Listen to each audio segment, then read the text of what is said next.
Can we start, sir? So just wait. Okay. I'm starting.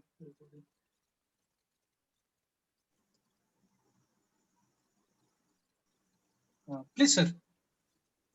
Good afternoon to one and all, respected dignitaries. Today's distinguished speaker, Professor Dr. Saylee Gankar, faculty members and all participants. I, Dr. Vinod Todkari, welcome you all to this session 6 of 1 week refresher program on innovative teaching learning methods. This session topic is strategic planning for teaching, learning and industry collaboration. It is an honor and privilege for us to have Professor Dr. Saylee Gankar, Vice Chancellor, D.Y. Patil University with us. I take this opportunity to introduce her. She is currently working as a Vice Chancellor at D.Y. Patil University, Pune. She is having 29 years of experience in academics and industry. She has handled role of director for 2 key institutes of MIRS MIT. She has been appointed as a national president for WICCI for National Council of Higher Education. She has been also appointed as board of advisor on board of Association of Indian Principals, national chairperson for Women Entrepreneurs Development Council, SME Chambers of India. She has also worked as a member of IQAC for Symbiosis Center. She is national and international accreditation specialist.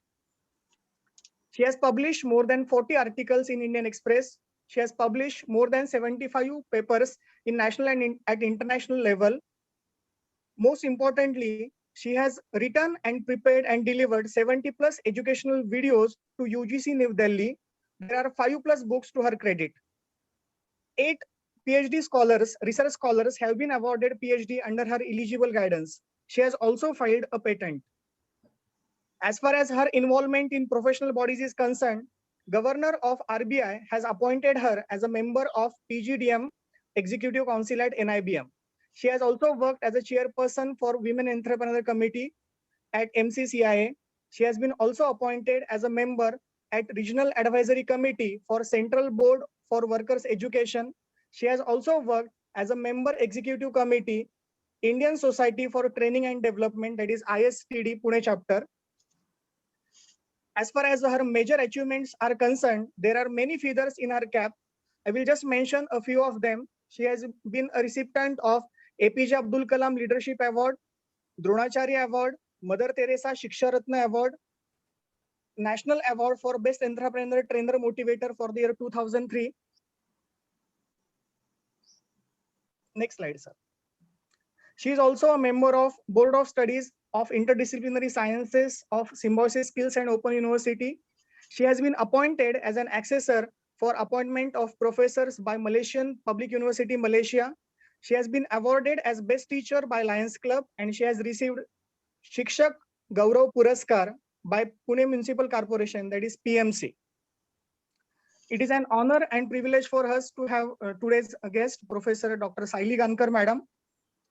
I request Professor Dr. Saylee Gankar, Madam, to address the participants on strategic planning for teaching, learning, and industry collaboration. Thank you. Thank you so much. Over to you, Madam. For the introduction. Not taking much of your time, I would like to start with the session.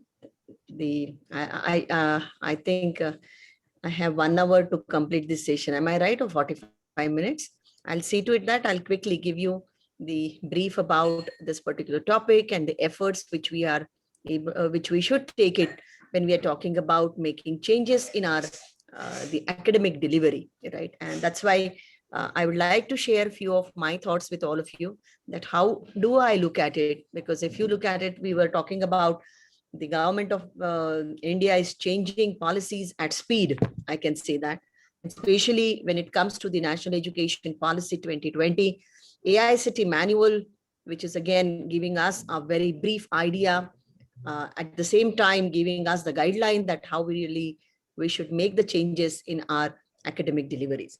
So with this respect, I would like to share a few of my thoughts that what is strategic planning and how one can really work on. The questions I heard, which you have asked to the Honorable Vice Chancellor Kadam sir, is Kalyankar sir, I think.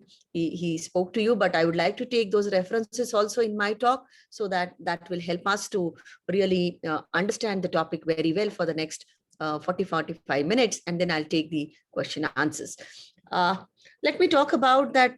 Gone are the days where we were talking about that the education is a very easy task, that you can enter in class and you can start the class, right? Now the complete parameters, the complete preparation has been changed. And that is how we were talking about that now the strategy is really important for an individual teacher and for the students also. When we talk about teacher's role and student's role, of course, organization also comes in picture. Organization in terms of, I'm talking about the university or the institute or any educational campus. So let me share a few of my thoughts, which I would like to talk on this particular topic. That is what is strategic planning for especially for the teaching and learning process. Okay, so let me share this particular document over here, which I have prepared for my own university. Can you see that? Not yet, madam. Not yet. 1 second. Give me a minute. Okay. Yes, Yes, great. Thank you. Thank you so much. So I'm not going to give you a presentation, because this is my innovation. You can say that now, right? Because we know it very well that most of the time when we go in for the accreditations, they ask one of the question which has been asked all the time to all of us is that how are we going to really work on the accreditation part, and then the one of the very important the component of any accreditation process is input, right, along with the corporate governance. And then when we talk about corporate governance and input, I think the policies are required to be framed in such a way that that can become a guideline, or we can say a path or a roadmap to the individual students and faculty members, those who are in our campus. So why strategy? We never thought of this, that in teaching we will have the strategy, and that is very essential to all of us. So if you look at it, that the approach, because when we talk about strategy, it talks about vision, mission, objective, programs, then of course the implementation part of it, execution, and the resources which are available in the campus.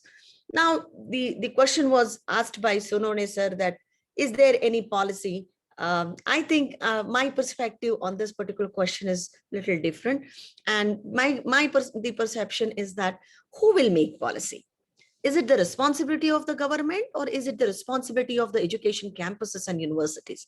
I think it is our responsibility. It is a responsibility of a teacher. It is a responsibility of the faculty member, and of course, academic leaders, those who are there in the organization.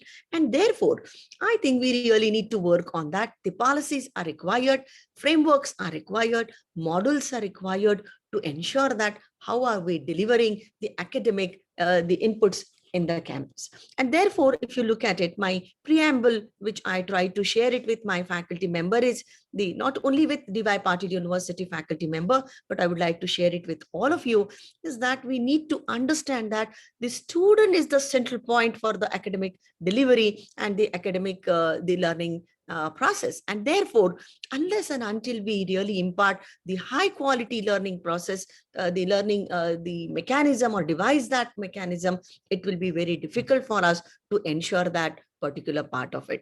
And therefore, this particular document, I'm trying to share it here in terms of that we have to understand, we have to really think about it. It's a national context and international context. What do you mean by that? It means that the industry is changing, right? Industry 4.0 we are talking about, but already we started discussing about industry 5.0. And then if we are making our student eligible or employable to work in these companies, I think there is a major shift which we need to really work on. And unless and until we work on that, it will become a very difficult for us to really ensure the success of the education system. So here are the certain points which I would like to share it with you, that the strategic planning, it means that what we are trying to, it's not only the policy document, or it's not only the program document, but it gives a fair amount of idea to the people.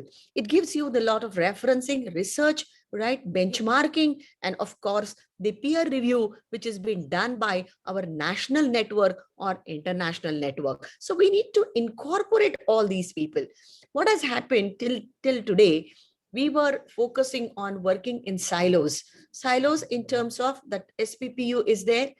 The SPPU will give us the guideline, they will give us the syllabus, we will implement that syllabus, and I'll teach in my class. I'll look at my question papers and I'll see that the student is passed, right? But now, if you look at it, every organization, every institute, every department has to really understand, question themselves, that what role is they are going to play with the students' learning process.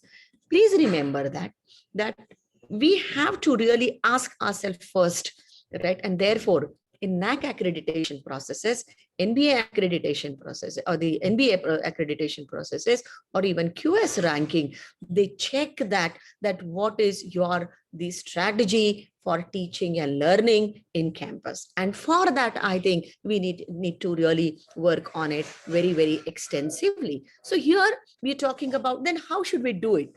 What is the outcome, right? I think every time in campus, in classes, during course plans, right, we always talk about what is the outcome of our program, right? And then we talk about POs, PSOs, all those kind of terminologies, we use it. But I think we need to ask ourselves that what exactly we are looking at. Who is my student? Who is my client? I'm talking about client in terms of industry. So unless and until we do that research, we do that mapping, it will be very difficult for us to frame the strategy, because every company, every institute, every department has their own, they have their limitations, right? Or they have their own areas which they have to work on, because strengths we have to understand. So what are your competencies, right? What kind of resources are available with you, and who is your client? And I think based on that, you have to really lay down your policy or a strategic framework for teaching learning process. And therefore, that's what, again, going back to my particular discussion, is that we have to engage our stakeholders very, very strongly, so that we can have a feedback mechanism from them, and then that will help us to really construct our programs very successfully. Now, the presentation was been given to you that the Education Policy 2020 is giving a lot of freedom. They are empowering institutions. Higher education, HEI is also trying to do all those things. But then how are we going to really explore that for the benefit of faculty and for the benefit of our student? And I think that question we have to really first ask ourselves as an individual teacher. Then we have to sit in the group, right? And that's what the NAC or accreditation, the team try to figure it out, that what is the involvement of an individual professor or a teacher while framing the vision or mission of their own department, or defining the program objectives. I think that is very important part which one has to really understand. Try to understand, it's not only the process, it's not only the policy, right? It's our way of life as a teacher, as an organization. I'm talking about education organization, that how do I look at it, that my student, when he takes a degree from my campus, after 5 years, after 4 years, after 3 years, after 2 years, or now after 1 year, where I would like to see him? I think that question is very important. And then involving all these stakeholders, asking them that what you want from my student, what kind of skills are you looking for, right? I think these kind of thought processes, these kind of questions are required to be done in the think tank in the department, and that will help you to really craft a wonderful policy or a strategic map for the departments, or even for your educational institute. And therefore, again, coming back to this, whose responsibility is this? This is the responsibility of the teacher and the HOD, that they have to really work very hard to identify the benchmarks. Those can help you, that this year I'm going to work on these parameters, this is my benchmark, from here I'm going to move to the next benchmark. And that benchmarking is required to be done in the context of industry, in the context of the complete environment which is changing. And I think that will help us to really frame our teaching and learning process, because teacher, the role is to teach, and student the role is to learn. But then this has to be very, very complement it should be complementing with each other. And if it is not, if the gaps are not identified, then there will be a huge gap in the learning process. I hope you agree with me what I'm talking about. Is that okay? If you can just send me a reaction, I can understand that you all are awake and you are listening me, right? Because all are everyone's video is not on, but then at least if you can just send me that, yes, thank you, Archis, that you are listening to me, so that at least I can really go ahead with that. I hope I'm on the right track, and I'm trying to share my experiences, which and trying to map it with your expectation. So ahead with this. So why strategic planning process, right? I think the process is giving a wonderful opportunity for people, right? For people, I mean, I'm talking about student. So we are talking about their learnings. We're talking about their engagement in the class, right? In terms of course, knowledge, which we are trying to impart to them, right? At the same time, we are also talking about, it's not only the knowledge part of it. As I've said, teacher is the passing the knowledge and student is learning through that particular process, right? But when we talk about the knowledge, then how should we really look at it, and what kind of parameters we have to use it when we are designing strategy for our teaching learning process. So moving ahead, I think then we need to focus on certain areas, because we are talking about providing world-class education, right? So we have to really think about internationalization. We need to focus about the curriculum part of it. Also, we have to create the many opportunities to the student where they can really learn many things from their own experiences, certain project-based learning. Now, if I tell you what are the mechanism or pedagogy, that part I'll take it a little later. Ask ourselves that our campuses are importantly for three important areas. One, knowledge. Second, application oriented part of it. And third one is the engagement process to the research and pedagogy, what we are trying to do it in our campuses. And therefore, we have to really focus on certain areas. So let me talk about which are the vision of this strategic teaching learning processes. So especially our everyone at our aim at the campus, our aim at the universities, even in the institution, is to transform the lives of individuals. It's very important. You are changing the fate. You are transforming the student of this country. And therefore, if you look at it, we always call it, I request you to just go through the Sarvapalli Radhakrishnan's the videos. You will understand what his mindset was and why he's been called as one of the best teacher from this country. Just if you can download the YouTube videos, you can understand what he's talking about. So we are here to transform the life, individual life, right? We are here to change the community, because it's not, that's what I'm saying.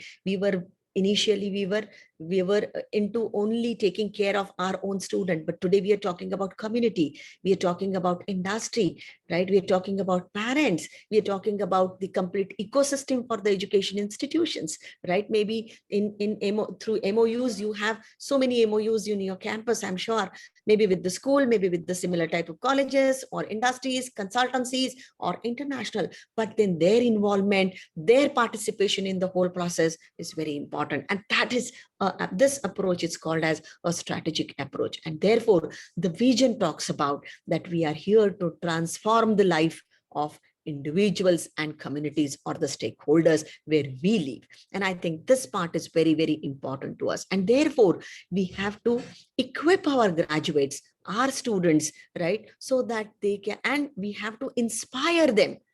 Pedagogy is totally depend on these vision, the words which we are sharing with all of you, right? So they are required to be inspired to shape and respond to the opportunities, right? If we are not pushing them, if we are not motivating them, if we are not making them capable to really explore those opportunities, then our education is not helping them.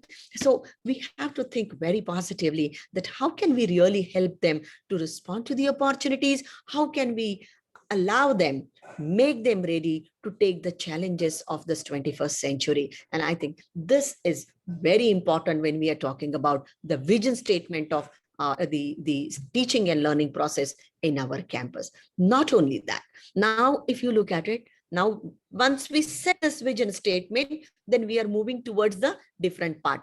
Then how? This is my statement, this is my goal, these are my vision or mission statement. Now, how should I go about it? What are the areas I need to really focus on? I think that's an important question to all of us. And therefore, here we are talking about, it's not only the acquisition of the subject, it's not only the academic bank, credit bank, which you are going to create, but I think how are you creating that, the academic bank, credit bank? It means that we are talking about the subject basket, right? Now, how student will get inspired, motivated to pick that subject? Who will tell them? You will make a wonderful document. I'm sure that faculties are so learned and experienced. You will prepare a wonderful syllabus for Python or R programming, or maybe whatever areas, or AI we are talking about. Everyone is talking about AI, blockchain, right? We're talking about IoT, but have we really incorporated those in our program structure, right? I think that's the question. So acquisition of subject, putting them into the academic bank and motivating students to take that is the most difficult challenge. We know it very well, right? You all will agree with me that most of the time, if we organize a guest lecture, we need to push students in the classroom along with the faculty member. I'm sure you must be you must be experiencing this, right? It becomes like it's the faculty requires it, student don't require it. Then why this is happening? Why this is not happening in the A-class institutions? The reason is the kind of inspiration, the motivation, or the students are guided in such a way that they should go to the subject basket, they should go to the research conferences, guest lectures, workshop, projects, whatever we are doing, or whatever pedagogy we have adopted in our campus. And for that, teacher has to be very, very motivating, energetic, and passionate to push people to learn into the classroom sessions. And I think that's the very important thing. Then this is called as creating a wonderful learning environment, right? How are we going to create this learning environment? It's not only guest lecture, getting a wonderful person in campus, right? But then are there any takers to attend the class? Are there any takers who will come and sit in the class? I think that's the litmus test for all of us. If your students are not attending on their own, it means that they don't want it. So how either they should be pushed, but then pushing is not the solution. They need to be motivated. They need to be inspired. They need to make them realize that these topics are very important and those are going to make you or transform your life. And that is very, very important when we are talking about. And therefore, I think while designing the vision, we need to really concern about the teaching and learning processes, right? With respect to the academic bank, program structure, what we are offering, and of course, the program outcomes which we are aiming at.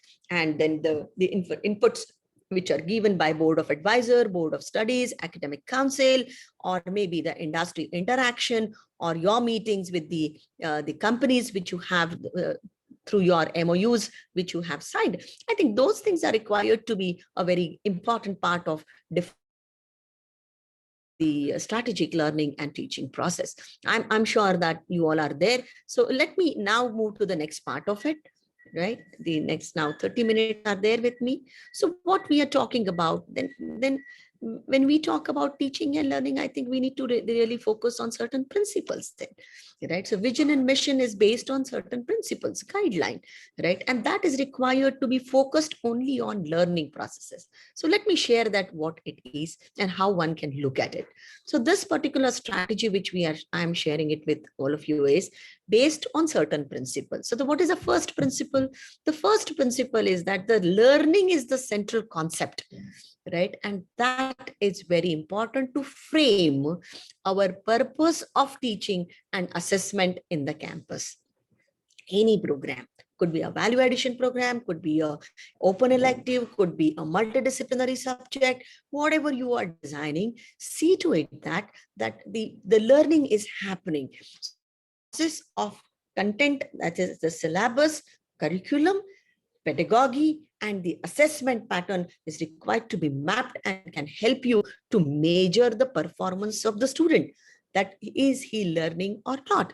Examination is the only tip of the iceberg which we use it in our campuses. Hardly, right? Examination, we take the help of it for 40% sometime, because in our campus, we have given 40% for the term end examination, but 60% for the internal assessment. Then what happens? The continuous assessment helps you to map the success of the student, that is he learning or not, and that feedback is very important to the student, and that is a simple important strategy for the learning process. So the coming back to the principle that of course we need to focus on that the learning is the central concept, and based on that, when you put it at the center, and now you really try to figure out your business model, that how you're going to frame the purposes of teaching and the assessment at the campus.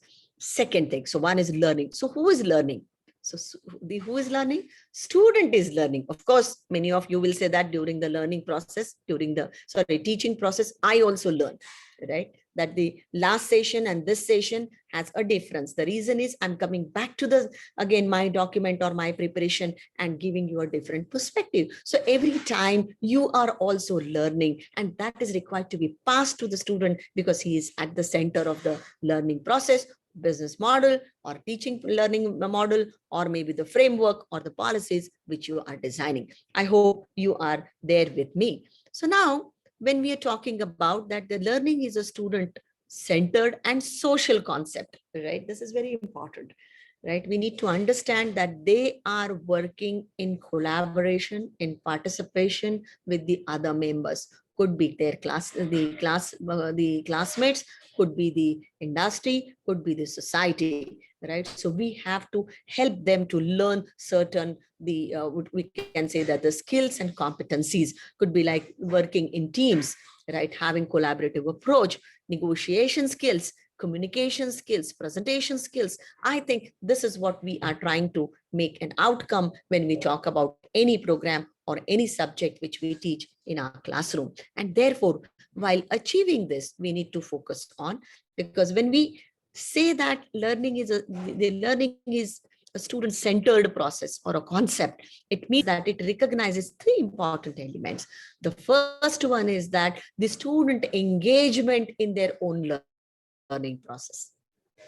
I hope you are understanding what I'm trying to make a comment over here, that student engagement is very essential in the learning process. If he's not engaged, and we know it very well, what do you mean by engagement? And that's why engagement is linked with the pedagogy, right? So we need to really focus on this. Second part is that the value of two-way interaction between staff and student, right? Staff, I'm talking about, it's not only, you will say that how are they going to learn?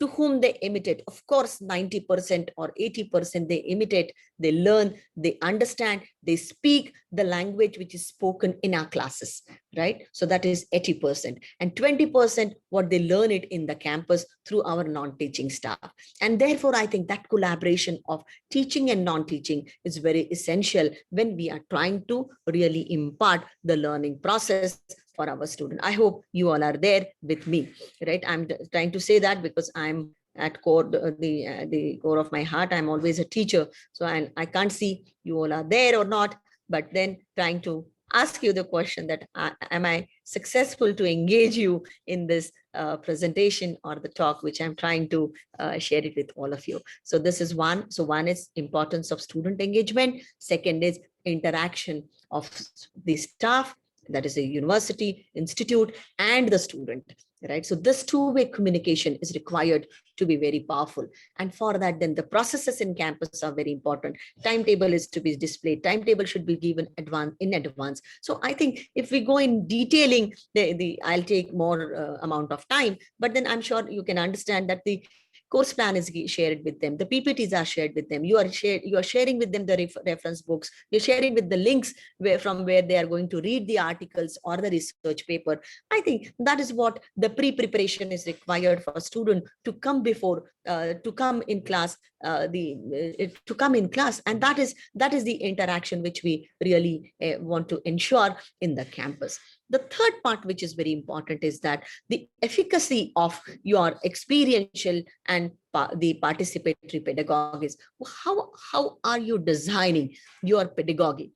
Take an example, you are developing a project-based learning process. For that, you have identified a project. So how are you designing that, right? What kind of component, what kind of tricks, what kind of the little skills which are very important, could be technical, could be professional, right? Could be critical, right? That kind of input you are expecting to give it to them. So you have to design that particular project in such a way that it is really challengeable for him, and at the same time it is a little complicated, but at the same time it is giving him fun, it is giving him an opportunity to learn, it is giving him an opportunity to learn in teams, right? Work in teams, right? Apply the own thought processes. And I think that kind of the pedagogy we have to really design when we are talking about developing student in campus. So I spoke about these three important recognitions, which are recognition or basis of recognition for learning, student learning process, and social concept, which I have talked about. Moving ahead, right now, if you look at it, so here we have to focus our own now how will we do that? The third principle is what? The third principle talks about that we have to really conduct, right? So the learning process or teaching process in campus should be enriched, right?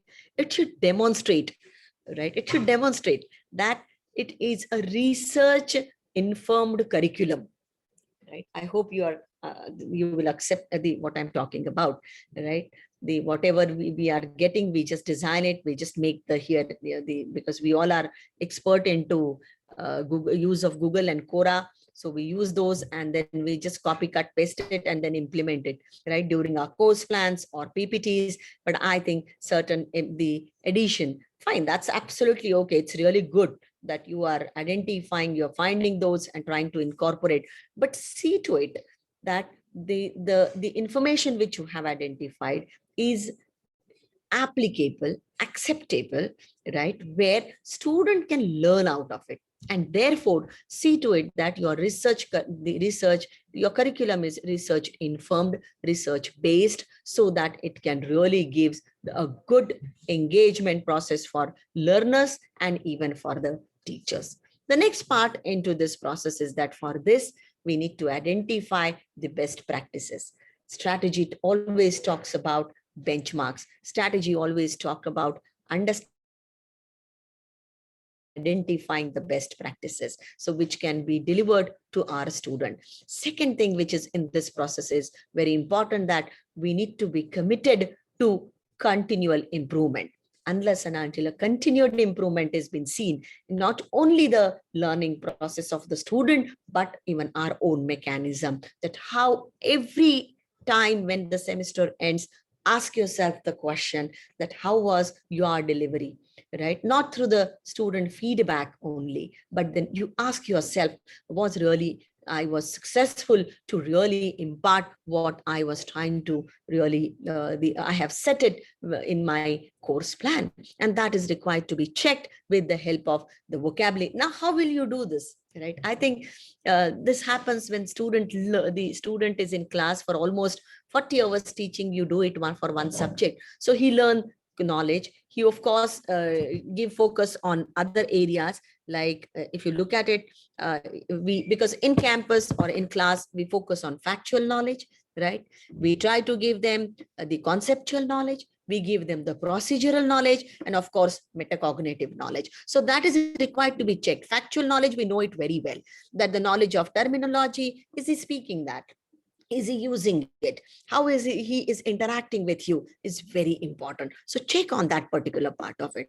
In terms of conceptual the knowledge, the theories you are teaching in class, models you are teaching in class, structures you are teaching in class, right? So are they using it, right? How are they using it? How well they are really now understood the concept very well and using it in the different classes, right? I still remember that when you deliver one particular session, then people go and talk to the other divisions and they say that, hey, today I did this particular project, right? And it was a great experience. I learned these many things, right? And I think that's the important thing. He keeps talking about it and those experiences. Why our students are not employable, right? The reason is that we don't focus on these elements. And therefore, if you teach these, the factual knowledge, conceptual knowledge, the procedural knowledge, I think it's very, very procedural.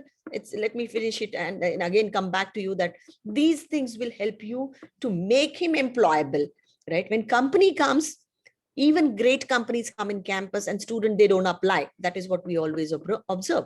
The reason is most of the time they have a fear of failure because they feel that if I'm appearing for this particular company, they will ask me these questions and I'm not good at it, right? And this is because they're not able to communicate, they're not able to relate it, they're not able to they translate or make it application when the company asks them the question. And therefore, your factual, conceptual, and procedural knowledge is required to be really very well designed. That will help you. And of course, metacognitive, where he has to do his self-assessment, that has he learned on his own, right, during the process. And I think that's a very, very important. And these are the methods. This is the way which we are using it in classroom. So check it that the student is learning, and that should be the part of your learning process which you are designing. So how you will understand that he has learned or not? I don't need to tell you that. You all are expert into the taxonomy, which we always use it in classrooms, right? And we talk about remembering it, the understanding it, applying it, analyzing it, and of course evaluating and creation of projects, models, right? Or your software, the programs. I think that is the outcome. Or writing the case studies in terms of when you talk about the management students, right? Or writing the research papers, giving presentations, going for the various competitions, going and giving presentations to the industry. I think that is the outcome of our teaching process, which we are which we are trying to really pass it to our student. I hope you understand which I am talking about. So I used here only 4 concepts. That what knowledge, right? So knowledge, I'm talking about factual knowledge, conceptual knowledge, I talked about the procedural knowledge, and metacognitive knowledge. And now based on this, we are assessing the students' learning process, where we use the Bloom's taxonomy. If I'm sure you all must be using it very effectively for your course plan. So here we have to really assess how are we examining those people.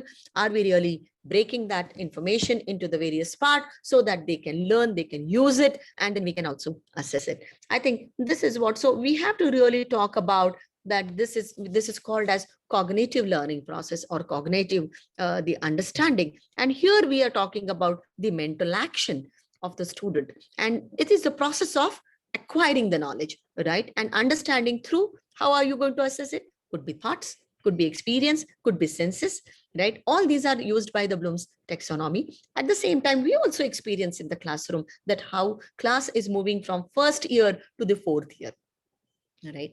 I still remember in MIT, I used to click the photographs of my student in the first year on first day, with his because I developed a beautiful learning diary, and this diary helped me to understand that how the student is not the physical changes, but of course I was more worried about that how maturity is coming and how he is present. So his presentation, the way he works, the way he uses the vocabulary, the way he submits his projects or case studies, or his participation in all other activity, I was mapping it, right? And that helped me to learn out of it, right? And I started using all these taxonomy concepts to assess my student performance, right? So how he's good at recalling, how is able to interpreting, how is able to organize, how is able to test it, how is able to produce the various the products kind of stuff, or maybe the models which are very popular, or maybe the constructing. I think if we start assessing our pedagogy on these the taxonomy, I think you can better identify a wonderful pedagogy for transferring knowledge to the students, and they will learn because of this pedagogy which we are trying to use it in our classroom. I hope you all are there with me, right? So I think these are the points which I wanted to share it with you. Now, next, how much time I have? Can someone tell me, please? Up to what time I can continue? Until 1:40, madam. 1 hour 40 40. minutes. Okay, so almost I have now 25 minutes with me. Okay. You can continue for more time, madam, as per your requirement. But our time schedule is up to 1:40. But it is up to you, madam. Thank you. I think it's if I am going to teach them the strategy in learning and teaching process, so I need to understand my students are feeling must be very hungry. Students are talking about my participants, right? So I'm a little quick, and I'll see to it that I'll pass this information quickly to all of them. So just bear with me for 15-20 minutes, not more than it. I'll quickly wrap it up so that you can understand. And maybe a lot of literature is available on the website and on the Google. I think once you have that passion, I think that you can do it wonderfully, and you can question yourself. Fantastic. So if you look at it today, when we talk about all these things in classrooms and in campus, or maybe in boardrooms, or even in our faculty rooms, and we always talk about that our teaching is today generation is not valuing, right? We're not getting the kind of respect which we were expecting. And I think this is, if we focus on this particular academic culture in campus, that students are learning, they respect, because you are giving them 100% by devising a new mechanism where they are engaged in the learning process. I think that's very, very, very important. And therefore, it's not only one teacher. Try to understand, this is a very important thought which came in my mind. It's not only the responsibility of only one teacher, right? It is a responsibility of all the teachers. I always say that one language is required to be academic language I'm talking about, to be used across the campus. And then student will understand this particular organization or this particular institute has a different culture for learning process. I think that is very essential. What happens, you know it very well, what I'm trying to make trying to make you understand, that we have to create that culture, that we are here to assess your performance. We are here to change your life. And that's why I used the word transformation of life. It's very important. And that makes a huge amount of difference in our life. And then automatically the teaching will be respected, right? The teacher will be respected, right? It will be valued, right? It will be celebrated. How do we do the celebration? It's not only the 5th September, having the photograph of Sarvapalli Radhakrishna and then talking about him and then giving awards to the teachers, those who are doing good. Of course, it is one of the part of the culture. But I think what is required is that we need to celebrate it throughout the year. Teacher Day is not only for one day, it should be for all 365 days. All students should come back to you. They should be reliable. They should rely on you. Rely in terms of, as an alumni, how many alumni come back to the campus? Why alumni, they don't want to come back to the campus? I think ask the question to yourself, right? If the teacher is good, teacher is giving a right way of advices, and therefore in accreditation process, we always talk about that, what is the alumni contribution to the organization, right? Are they coming back? Are they giving back in terms of participating in the activities? Could be guest lectures, could be your learning processes or teaching processes, right? Are they coming and giving projects to the student? I think this is very, very important when we are talking. I hope you will agree with me what I'm trying to make a point over here. So teaching is valued is not because of because of only the feedback, right? It is, see, at the end of the day, or even this year, we all are, right? I'm sure you all are not happy at all. The reason is we are not there with the students, right? And students are also feeling the same thing. The reason is our interpersonal relations, human relations are very important. And therefore, teacher has to be an anchor in his life, lifelong anchor, not for 4 years or 2 years. He should or she should be lifelong anchor as a mentor, that whenever I have a problem, once a person is available who is standing still there and to whom I can go and ask the question. And for that, I think that is really want to be really, we have to get connected with the people, right? मराठीमध्ये मला माहित नाही किती लोकांना कळतं, पण ते जोपर्यंत आपण त्यांच्या काय म्हणतील काळजाला हात घालत नाही, आई नंतर टीचर आहे. That is what I always say, right? एक वेळ मुलं आईचं ऐकत नाहीत, पण टीचरचं ऐकतात. आणि टीचरचा जो जो जो छाप पडतो, the impression or impact which is there with by the teacher is always lifelong. I still remember I wanted to be a teacher because one of my professor from a very rural area, Prahlad Lulekar sir, right, he used to teach me Marathi, and I was so motivated. I said, one day I would like to be a professor in the campus. I think that's the success of the teacher, right? He should feel come back to the campus. I hope I spoke and elaborated more on this. So teaching is to be valued. This is the principle which I'm sharing it with you. Teaching is to be recognized, rewarded, and celebrated. So every day is a celebration. Who is going to celebrate? You yourself. Today, if I receive a call from any alumni, I'm the most happy person, right? That my alumni still remember me, that he should come back to me, or any participant from any program when he calls. I think that's the success of our contribution or our effort. Maybe efforts are not great. I'm not that great teacher, right? But of course, at least that journey should start with these efforts, and that effort can be recognized by the student and coming back to the teacher that, hey teacher, I would like to come back to you. And I think that's the success, that's the value, that's the reward, and that's the celebration for us, right? So I think this is one principle which I wanted to share it with all of you. Of course, excellence, we have to identify excellence in terms of areas of excellence. We have to identify in learning and teaching processes, right? So that we can engage both, others in terms of national level and international level. Ask yourself that how many times you have tried to get connected with IITs, IIMs, BITS Pilani, Great Lakes, or maybe any wonderful SRM or VIT. Go and check their models.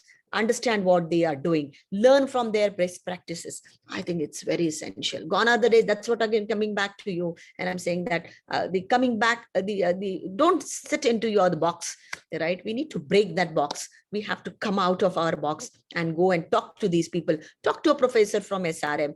Facebook is there, LinkedIn is there, Instagram is there, but unfortunately we use it. We don't know how to use it, and the same has been followed by our generation. So our responsibility is to really explore this particular possibilities of all this mechanism through our pedagogy for learning, educating our students, and of course ourselves as well, because when we speak, we hear, and we make changes in our own thought processes. We ask ourselves, hey, I forgot to do this. I think that's the important lesson to ourselves also. And I always feel, right, teacher has to be very, very selfish, right? Every time he should ask when he is delivering the session, he should take the feedback instantly, that what I spoke, how I spoke, can I make the changes into it? Can I bring some certain components into it? And that will be the areas of learning for teachers and students. So identify those learning areas, right? The areas of excellence. And that's why Center of Excellence concept has been pushed by many, these wonderful, the universities. Visit the universities, like, I don't know how many of you have visited, but if not, nowadays, everything is available on the tip of your finger. Just click it and you can visit any the university across the world.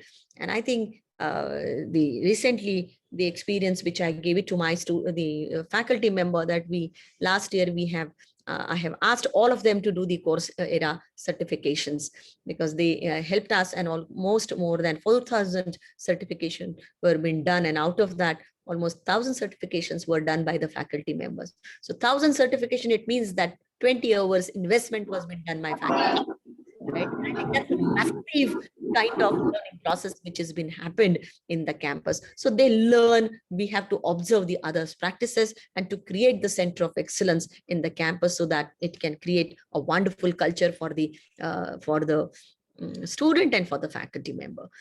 Of course, the organizational commitment is also very important wherever you are, right? Wherever you are. I think the commitment, the passion has to be there. And what is the passion or the commitment outcome is the enhancement of the student experience is the next principle which I am sharing right now with all of you. And therefore, please focus on these areas which are very important. Learning and teaching, of course, should constantly strive to enhance the quality of graduate who are passing from our campuses, right? And we should also achieve the academic standards. And therefore, during your accreditation process, they ask you the last 5 years. So तुमचं result दाखवा, किती विद्यार्थ्यांना distinction मिळालंय, right? हे विद्यार्थी काय करतायत, कोणत्या पोझिशनला आहेत, is nothing but that they are trying to figure it out what is the standard of academics is maintained in the campus. I think that is very, very important, right? And in the whole process, let me tell you one more thing. In the whole process, you have to, because there are many challenges. There is uncertainty, there is no positivity, there is so much negativity. You will say that, but there are many people, those who are very positive and working so hard for the student learning process. Look at them and start working on that. I think that's very, very important. And the last part, which I would like to cover in 2 minutes, is that, and therefore we have to do the partnership with whom? The partnership with our student, partnership with our staff, partnership with our employers, partnership with the public and private organization. We need to the partnership should be there with the accreditation agencies, statutory bodies, of course, state government, national government, or even across, I'm talking about internationally. So the whole ecosystem has to be created in campus to really create a wonderful teaching and learning process where students have an engagement process, that engagement for the learning, and faculty will have the engagement for delivery. And I think that will help all of us to have a wonderful education, sustain campus in class, and start with you, and the slowly and gradually, if we can't motivate ourselves, then we can't motivate others. So first motivate yourself, then motivate others, right? And then the whole group should motivate each other so nicely that celebrate the success, celebrate the positivity, what you are doing in campus. I think that's the point which I would like to share it. Last 3 minutes are there with me. If you have any questions, please, you can ask here, or someone can help me to, 1 second. I'll just close this. Yes. So now all the participants can unmute themselves. No problem. Yeah. And I think there are, oh my God, 69 chats are there. Okay. So Fantastic. So many appreciations and thanking words are there. Thank you so much. Thank you so much. Appreciate it, because this is a reward for me. This is a day of celebration for me, because my teachers are the appreciating the other teacher. I think that's the positivity, and that's the good soul which you have. Thank you. Thank you so much. Fantastic. Let me come back. Shall I read one question, madam? Please, please, Madam? please, because I'm not able to. Nikala Nayak, our participant is asking, is it possible to make the students 100% industry compatible with the existing scenario? Of course, we can do that, right? Because if you look at it, for this, because I worked for almost 32 years in placement activities, right? And working very closely with industry. So my experience is that every organization comes to the campus with certain objectives, certain job descriptions, that I always call it, or positions. For management trainee, for trainee engineers, they have specific roles. Understand those very well and make the student like that, right? Why they are not happy with us? The reason is that when we send the students to these the industry organizations, they feel that we need to train them.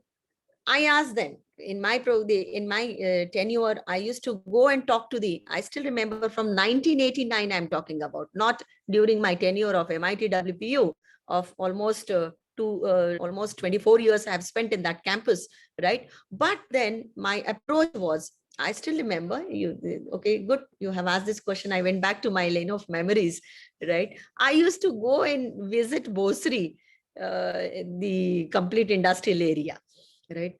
I used to go and talk to the small scale entrepreneurs, right? And I used to ask them, if I want to give you a student to work in your industry, what skills you are looking for, right? And I learned a lot of things from there. They told me that we want an engineer who can manage our supply chain. We want an engineer who can go and do the recovery. We want an engineer who can do the marketing, right? So are you getting what I'm saying? So I used to go and talk to them. When industry people used to come, I still remember Thermax company came in 1998 in campus when I was very new to the MIT and MBA program that time, because initially I worked with the entrepreneurship for a long time.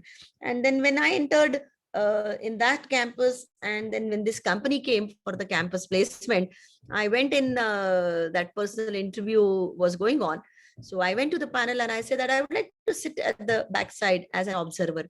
And if you feel you want me to sit to the next side or whatever your direction you want it, I'll show my back and I'll sit. Let me just observe my own observation. So what happened? I learned over there, that what people are asking, what company people are asking, what they are trying to figure it out, how my student is answering the question. And that one, I think 10 companies I attended that time. Thermax was there.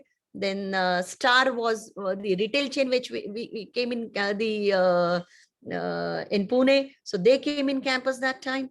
Then I still remember the company, the Thermax, Thermax was there, Star was there, Godrej was there, which came in campus, IDBI was there. And that gave me a very strong confidence, that what these people are asking and how can I make my students really ready for these industries. And I did it very, very successfully, right? And I successfully in terms of learning that. And I picked those important elements and I added those in my courses, right? Course plan, that this is what the focus that time. Course plan and all those kind of concepts were not there, but that I used it very effectively, and it really helped me to change my perspective. So today, when your question, coming back to your question, what is industry expecting? It's simple. Corona झाला तर लक्षण काय, right? मग तुम्ही लगेचच manual काढता. Manual मध्ये लिहिलेलं आहे, सर्दी होते, ताप येतो, ऑक्सिजन काय बायो ते ऑक्सिमीटर लावून बघा, टेम्परेचर बघा, कशात खवखवतोय का बघा, सिग्नल्स आली, राईट? आणि मग त्याची ग्रॅव्हिटी वाढली तर काय, त्याची ग्रॅव्हिटी वाढली तर काय, आणि प्रत्येकाचे उपाय दिलेले आहेत. हे मी उदाहरण एवढ्यासाठी देते की it is a doctor patient model. Me as a doctor and student as a, don't take it in that word, patient, right? But I need to understand that what processes, what prescription I am going to give it. And this particular word, doctor patient model, is very popular in our HR, in OB model, which I take it with the industry, right? So I think these kind of efforts, if we do it together, every campus have 100 faculty members or 25 faculty members. If they go and visit 25 the companies in one day, 25 company relations have started with you. काय innovation पाहिजे? हेच innovation आहे. कुठलं innovation? तुम्ही काय आता, initially we were talking about digital boards, initially we were talking about flip flop classes and all those kind of stuff. But today we all are expert into it. Quickly we can go to from one Zoom to the WebEx to the Google Meet, and we are expert because we were pushed by the Corona-19 pandemic situation to accept this particular challenge and become the flexible. Push that way to your student. They will also learn fast than what we have learned. I think that is what is required to be by the faculty to have an industry perspective and industry interaction. Then the campuses will be the, we are not able to place the students. So we talk about that we are good at education. Our job is to educate you. That's all. Our job is to give you a degree. No, you can also say that, yes, we will give you the education, but definitely you will get placed. And if that is your commitment to yourself and through your program, I think we are done, sorted out what we are. I'm trying to do it from last 1 year, last 1 hour, and whatever your faculty members, what they talk about, they spoke about in your classroom, this webinar, I think you are through with that. If you have these takeaways, what I discussed about. Yeah. Sorry, I'm so fast because time is less and I want to cover so many things. So you know it very well how teachers' minds start the rolling inside the whole process. Yeah. Any other question you'd like to say, or if not, let's close Thank it. you. Thank you very much. It's already. Yeah. Thank you very much. Thank you, Dr. Thank you, Dr. Kala. Madam, that question is still alive. Is it possible to get quality education to everyone free of cost? Free of cost. आहे ना available. किती वापर करतो आपण? How many of us we use it? Tell me how many of us went for MOOCs? How many of us went for the NTPL? How many of us went to the Swayam? How many of us we started using National Digital Library? It's free of cost. Are there any takers? There are takers. Who are those? Those who have the passion and fire in the belly, right? Those who want to make the changes in their life. You push your student many times that, hey, why don't you do this? But unless and until the urge is there, right? Inner urge, a strong desire to do that, then only it is possible. Without that, free of cost, everything is available, right? No one looks at your degrees. No one looks at your certification. At the end of the day, they look at the person, they look at the individual, how he is carrying himself, what is his vision, what is his mission, how well he would like to contribute as a teacher or as a professional, as a lawyer, or as a doctor. I think that's very, very important. So free of cost, everything is available. Ebooks are available. How many of us we have downloaded ebooks of the tough subjects which you are teaching? I'm asking all 95, I'm asking myself, right? There are so many apps free of cost, right? How many of us we have opened it for our kids at the home and told them that sit and learn this? It's free of cost. Why are you not doing it? It's because the desire has to be there. Free of cost is not only the tuition fee. It's not the program fee. It's not only the money which we get it from the government or the scholarship. It is a desire for a students to learn it. And student, I'm not talking about who is in the classroom, but outside the classroom, inside the classroom. Free of cost, I think there are very many mechanisms which are there. Government has taken great amount of effort to give the free of cost educations to the student, right? But then we need to also be a socially responsible understanding. If I have a paying capacity, why should I deprive some other person? If we can work on that, the way we are doing it for COVID-19, that mala ghenacha peksha, let my 60-year-old chap is more important than me, right? Because my immunity is good than him. So let me wait for some time and let them get first. I think this is a human value if we start, and this is in our own culture, right? आपली भारतीय संस्कृतीमध्ये हेच तर आहे सगळं. आहे का? हे करतोय का आपण? आय थिंक ते जर केलं तर फ्री ऑफ कॉस्ट सगळं अवेलेबल आहे सर. पण आपण उपयोगच करत नाही. राईट? फक्त फी घ्यायची वेळ आली, फी द्यायची वेळ आली की आपण फ्री ऑफ कॉस्टची गोष्ट करतो as a parent, as a teacher, as a student, right? आणि जोपर्यंत आपण त्या गोष्टीची किंमत देत नाही तोपर्यंत आपल्याला त्याची किंमत कळत नाही, राईट? म्हणून किंमत ही खूप महत्वाची आहे. आणि ती आता जर I hope you are understanding in a good sense, right? I don't want to. We totally agree, madam. And let me share with you that at least 25 people are out of Maharashtra. Okay. I hope they are understanding what I'm talking about. Though I spoke little in. आम्हाला Marathi Sorry for that. But I was saying that we have to really have that passion, you know. Teacher हा चैतन्य वाटला पाहिजे. He should be energetic, you know. असा डल कंटाळलेला वर्गामध्ये जातो आहे आणि मग ते कशाला 40 मिनिटं घेऊ, मग अटेंडन्स मध्ये 10 मिनिटं.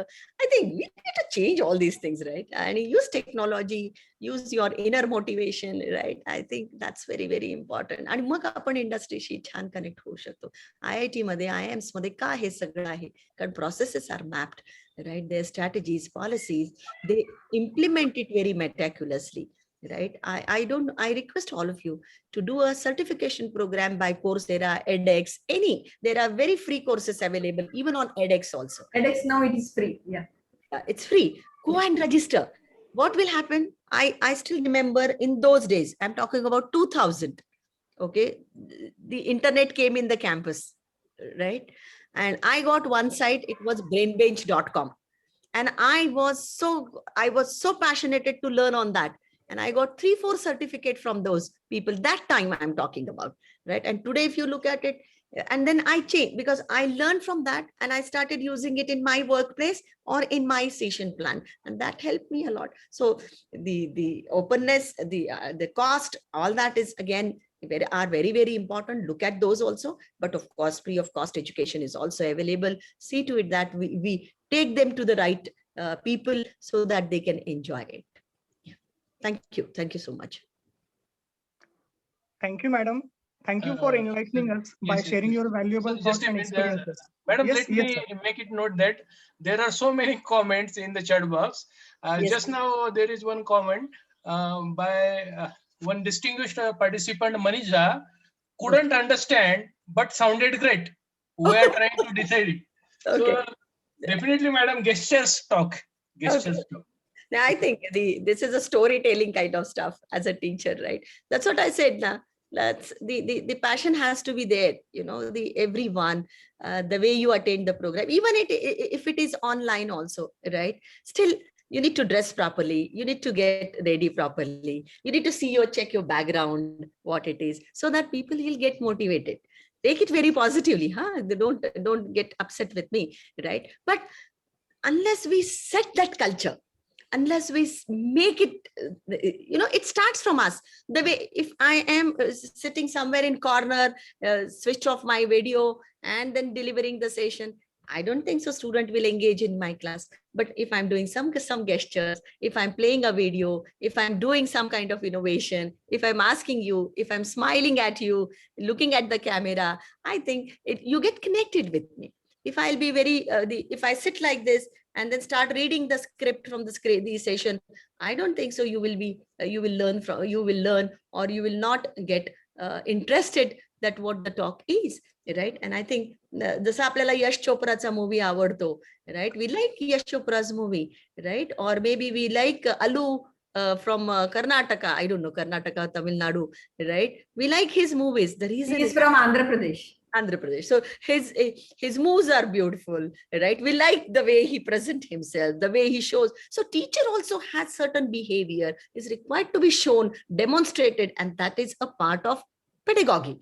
If you don't do it, right, it won't happen. My daughter always say that, why you give emphasis on particular word? I said that this is the teaching style.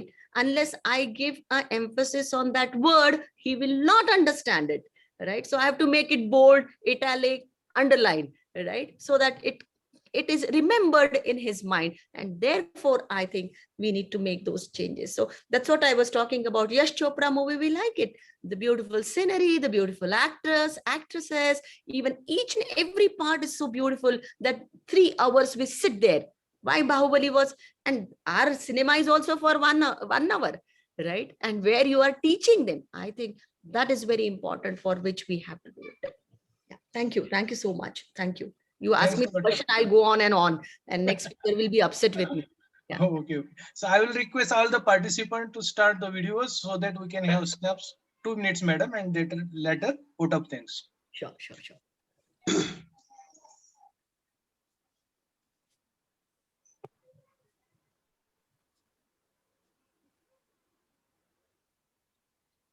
All the participants, please switch on your cameras so that we can have a photograph with Dr. Saylee Gankar, madam.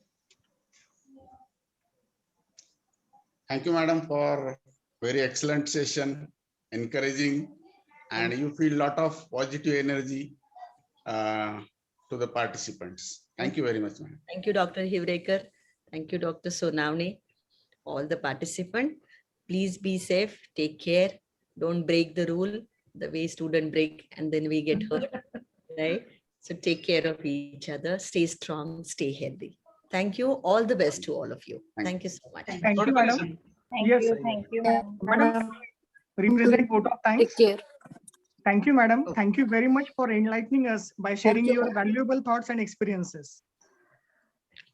Madam, Einstein once said that an ounce of practical is better than tons of theory. I must say that, madam, you are an exemplary teacher, as you have shared practical views about teaching and your experiences. You have thrown light on excellence in teaching, excellence in learning. In excellence in teaching, you have mentioned factual knowledge, conceptual knowledge, procedural knowledge, and metacognitive knowledge. You have also thrown light on experiential learning, participative learning. What I want to make bold is, what emphasis I want to give is, as you said, madam, teaching is to be valued, recognized, rewarded, and celebrated. With teachers like you, if you can read the comments in the chat box, madam, this session is valued, recognized, rewarded, and celebrated. It was indeed a great pleasure to listen to you, madam, and learn from you. It was very inspirational, motivational, and knowledgeable session. Thank you, madam. Thank you very much. Thank you. Wish you all Over the to you. best. Thank Over to you, Sonone sir.